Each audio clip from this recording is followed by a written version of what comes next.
My man, Solomon. Yes. How are you doing, man? I'm okay. How are you? I'm good. Thank you so much for taking me around the farm, and I really appreciate you. Where are we right now?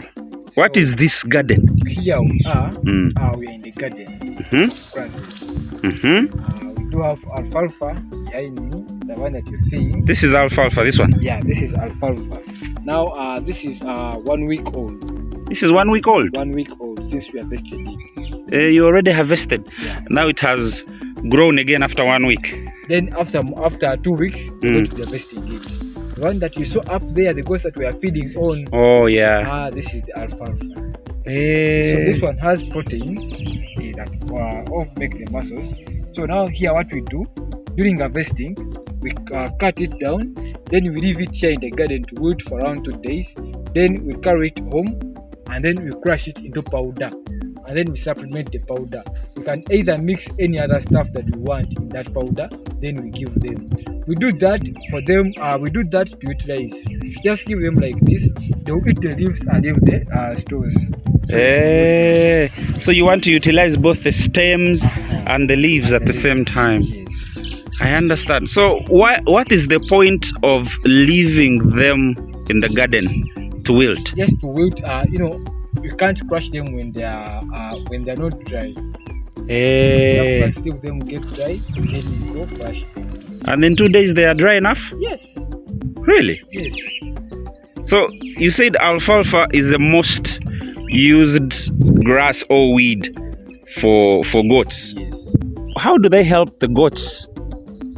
Proteins. It has a lot of proteins that make the muscles. Now you're seeing the mills that you saw. Whenever they serve, they are losing proteins. So for them to gain back their proteins back to make the muscles, we need to give them alfalfa to help them put back the muscles that they have lost during serving. Interesting. And also, only the goats, the males that are in zero grazing, are the only ones that feed on this? Not only the males, even others. The winners. What are the winners? The winners are the young ones that have just finished breastfeeding. Yes. Yeah. They are the males, the male winners who feed on it. They are the female winners who feed on it. And also the lactating, there are these mothers that are breastfeeding.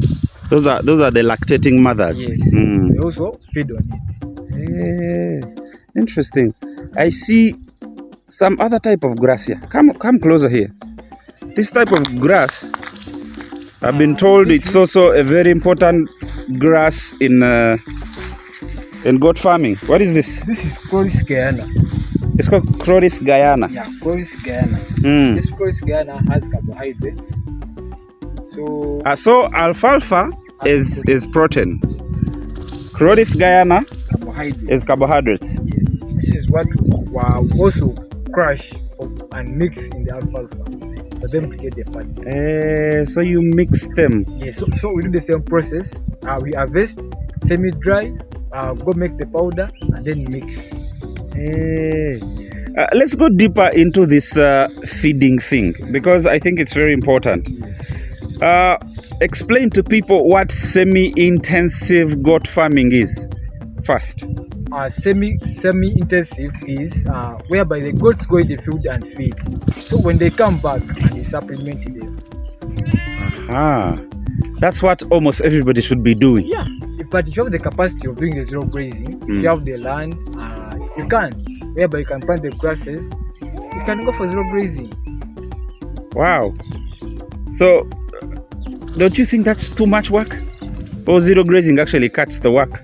It cuts the work, but then you may find the expenses, they might be a bit higher than the person who is doing free range or semi-intensive. Yeah, so let's look at the advantages and disadvantages of semi-intensive. Yes. And then we'll talk about the advantages and disadvantages of zero grazing. Yes. First, what you're doing is semi-intensive. Explain for me the advantages that you have in semi-intensive. Semi-intensive is that our goats go outside the fields and feed. So when they come back, at least we know that each goat has gotten a percentage of proteins that we do provide for them. So they also get it from the fields, whatever grass that they eat, because we don't know what they feed on. But at least when they come back, we are aware that they have gotten some protein. And it also helps, because if you are doing steaming up, it also helps us during giving birth. What is steaming up? Steaming is giving more extra feeds when an animal is about to give birth. Yes, it also helps us. So you get it ready to give birth. Yes. Interesting. Any other advantage you might think of? There are many. Break them down. That's what we're here for. There are many. That's what we're here for. Break them down. And another thing is because even if now, like here in the dry spell, the feeds are not enough in the fields. Yes. So when they come back, dry. It's dry. When they come back, at least we can add up. We have silage.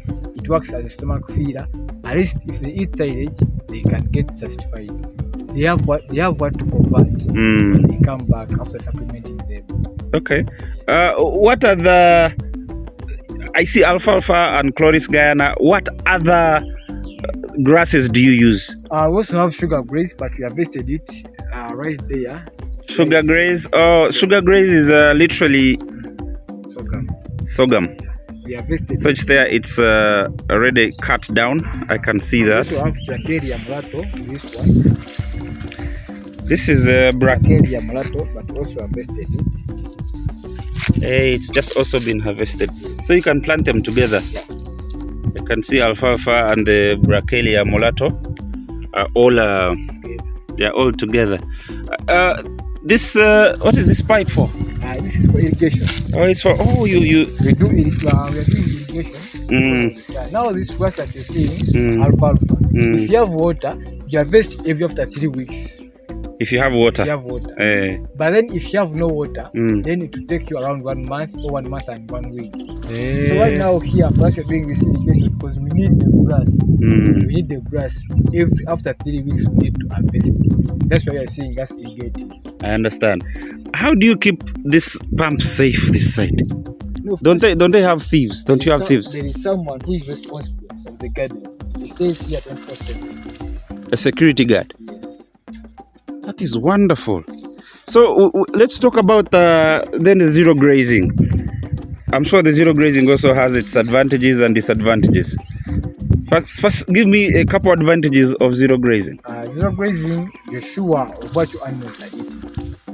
Yeah. If it is proteins, you're sure that it's proteins. Yeah. If it is carbohydrates, you're also sure that it is carbohydrates. So you can manage the weight very closely. Yes. Which is different from if they go out there and pick for themselves. Yes. Okay. Let's wind up. What are some of the other advantages that you know about zero grazing?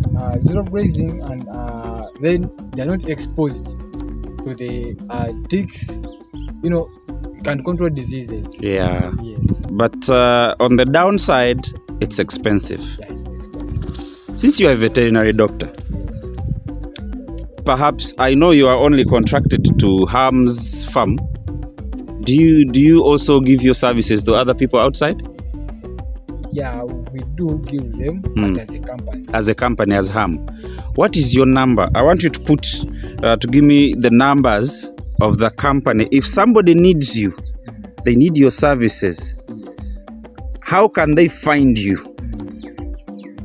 They can find us on YouTube. There is Ham Animals Breeding Farm channel. You can go there, Facebook, TikTok. We are there. This young man has an overall. Does it have numbers on the back? The numbers. Yeah. Let's do this. Ham Animal Breeding Farm. The telephone number is there. If you're outside of Uganda, you start with +256. Yeah, +256 773 343 283, and you can see the website is there, www.hambreedingfarm.com. So that's all you need if you want their services. Are there any other extensive services that you can provide to farmers? Yeah, because a lot. Yes, if you're buying animals from us, we can visit your farm. We can give you people who can make for you the structures, the grasses. We can also find for you a vet. We can find for you the herdsman. If you have yours, we can train him for you. Wow. What if they are outside Uganda and they are watching you? if they're outside Uganda, of course, if they deal with a director, yeah, it can help them process and start for them the farm. Yes. Interesting. Solomon, Yes. thank you so much. You've been of so much help. You're welcome. And good luck. I will definitely be needing your services very soon myself, because I am starting my own farm. Yeah. Immediately After here. let me go and look for money, because I need breeds. Yeah. And I need more knowledge at the farm. Thank you. So I can also become a successful goat farmer. Thank you so much. One love.